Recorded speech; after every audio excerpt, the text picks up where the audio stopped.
ದಶಕಗಳೇ ಉರುಳಿ ಹೋದ್ರೂ ಸಿಗಲಿಲ್ಲ ಆರ್ಟಿಒ ಕಚೇರಿಗೆ ಮುಕ್ತಿ. ಇಂದಿಗೂ ಕೋಲಾರದಿಂದಲೇ ಚಿಕ್ಕಬಳ್ಳಾಪುರಕ್ಕೆ ಓಡೋಡಿ ಬರಬೇಕು ಇನ್ಸ್ಪೆಕ್ಟರ್ಗಳು. ಕೋಲಾರ ಜಿಲ್ಲೆಯಿಂದ ಚಿಕ್ಕಬಳ್ಳಾಪುರ ಜಿಲ್ಲೆ ಮುಕ್ತಿ ಪಡೆದ್ರೂ ಪ್ರತಿಫಲ ಮಾತ್ರ ಇಲ್ಲವೇ ಇಲ್ಲ.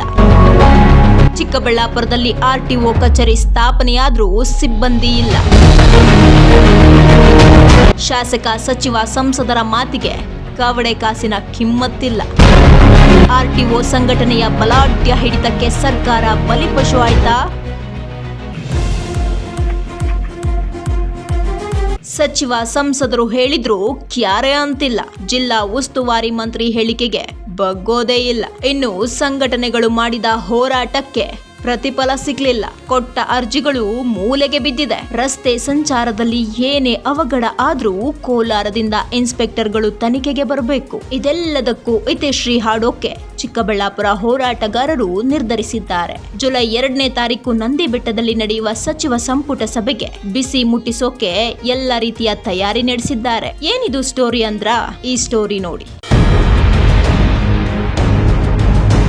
18 ವರ್ಷ ಕಳೆದ್ರೂ ಕಾಣ್ಲಿಲ್ಲ ಆರ್ಟಿಒ ಕಚೇರಿ ಸಮಸ್ಯೆಗೆ ಮುಕ್ತಿ. ಏನೇ ಸಮಸ್ಯೆ ಎದುರಾದ್ರೂ ಕೋಲಾರದಿಂದ ಓಡೋಡಿ ಬರಬೇಕು ಸಾರಿಗೆ ಇಲಾಖೆಯ ಶಕ್ತಿ.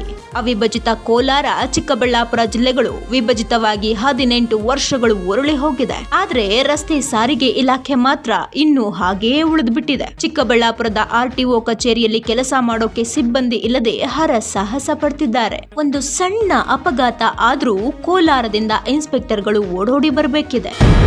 100 ಅರ್ಜಿ ಕೊಟ್ರೂ ಇಂದಿಗೂ ಪರಿಹಾರ ಸಿಕ್ಕಿಲ್ಲ. ಶಾಸಕ, ಸಂಸದ, ಉಸ್ತುವಾರಿ ಮಂತ್ರಿ ಹೇಳಿದ್ರು ಕೆಲಸ ಮಾತ್ರ ಆಗ್ತಿಲ್ಲ. ನಮಸ್ಕಾರ. ನಮ್ಮ ಚಿಕ್ಕಬಳ್ಳಾಪುರ ಜಿಲ್ಲೆ ಆಗಿ 18 ವರ್ಷ ಆದರೂ ಸಹ ನಮ್ಮ ಆರ್ಟಿಒ ಕಚೇರಿ ಇನ್ನೂ ಕೋಲಾರದಲ್ಲೇ ಇದೆ. ಅದು ಯಾವುದೇ ರೀತಿ ನಮ್ಮ ಸಪ್ರೇಟ್ ಮಾಡೇ ಇಲ್ಲ.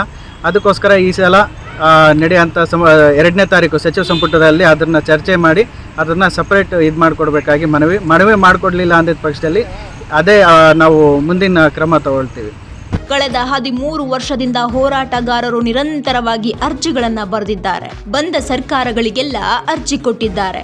ಆದ್ರೂ ಸಹ ಚಿಕ್ಕಬಳ್ಳಾಪುರ ಆರ್ಟಿಒ ಕಚೇರಿಗೆ ಇನ್ಸ್ಪೆಕ್ಟರ್ಗಳ ನಿಯೋಜನೆ ಆಗಲಿಲ್ಲ. ಕೋಲಾರದಿಂದ ಸಿಬ್ಬಂದಿ ಬಂದು ಹೋದ್ರೆ ಸರ್ಕಾರದ ಬೊಕ್ಕಸಕ್ಕೂ ಹೊರೆ ಅನ್ನೋದು ಜನಪ್ರತಿನಿಧಿಗಳಿಗೆ ತಿಳಿದಿದೆ.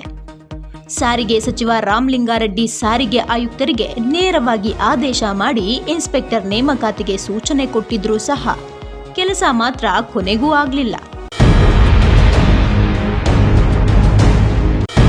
ಎಷ್ಟು ಬೇಡಿದ್ರೂ ವರ ಕೊಡದ ಸರ್ಕಾರ. ಸಚಿವ ಸಂಪುಟ ಸಭೆಗೆ ಮುತ್ತಿಗೆ ಹಾಕೋಕೆ ಹೋರಾಟಗಾರರ ನಿರ್ಧಾರ.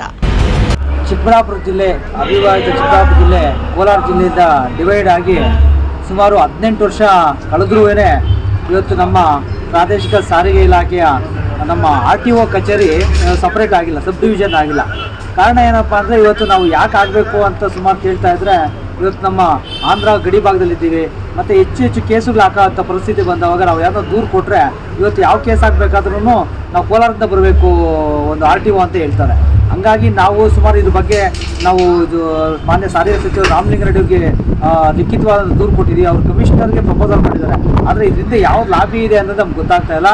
ತಕ್ಷಣ ಇವತ್ತೇನು ನಮಗೆ ಇವತ್ತು ನಮ್ಮ AC ಸಿಮೆಂಟ್ ಫ್ಯಾಕ್ಟ್ರಿ ಇದೆ, ತುಂಬ ತೊಂದರೆ ಆಗ್ತಾಯಿದೆ. ಕೆಲವೆಲ್ಲ ಕೇಸ್ ಹಾಕಬೇಕು ಅಂತಂದರೆ ಕೇಸ್ ಹಾಕೋದಕ್ಕೆ ಆಗ್ತಾಯಿಲ್ಲ. ಇವತ್ತು ನಮ್ಮ ಬಾಗೇಪಲ್ಲಿ ಚೆಕ್ ಪೋಸ್ಟ್ ಇದೆ ಮತ್ತು ನಮ್ಮ ಗೌರಿಬಿದೂರು ಚೆಕ್ ಪೋಸ್ಟ್ ಇದೆ.